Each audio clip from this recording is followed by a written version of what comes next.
Cette réunion du Conseil de sécurité de l'ONU a été organisée à la hâte alors que les membres s'efforçaient de réagir à la nouvelle selon laquelle le président russe, Vladimir Poutine, avait reconnu l'indépendance des régions de Donetsk et de Lugansk en Ukraine.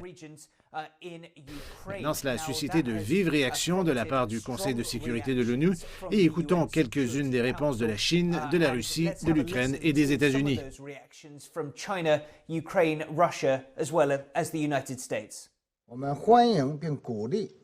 Nous saluons et encourageons tous les efforts en vue d'une solution diplomatique et appelons toutes les parties concernées à poursuivre le dialogue et la consultation afin de rechercher des solutions raisonnables pour répondre aux préoccupations de chacun sur la base de l'égalité et du respect mutuel.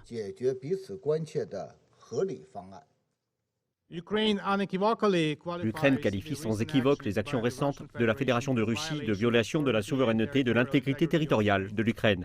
Nous nous engageons sur une voie pacifique et diplomatique et nous y resterons fermement. Ceux qui espéraient que les autorités ukrainiennes adopteraient une position pacifique se sont malheureusement trompés. Kiev a non seulement très vite repris sa rhétorique belliqueuse et poursuivi les bombardements de civils, mais a également tout fait pour saboter et finalement détruire les accords de Minsk.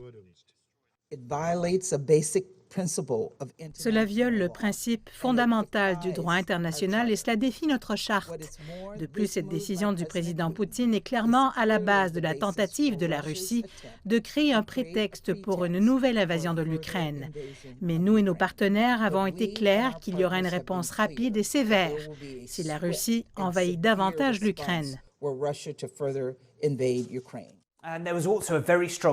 Il y a aussi un message très fort de l'ambassadrice du Royaume-Uni à l'ONU, Barbara Woodward, qui a déclaré, et je cite, « Moscou nous avait amenés au bord du gouffre et nous les exhortons à prendre du recul. » Nous avons également entendu lundi le secrétaire général de l'ONU, Antonio Guterres, dans une déclaration dans laquelle il a expliqué qu'il considérait la décision de la Fédération de Russie comme une violation de l'intégrité territoriale de l'Ukraine et il a poursuivi en disant qu'elle était incompatible avec les principes de la Charte des Nations unies.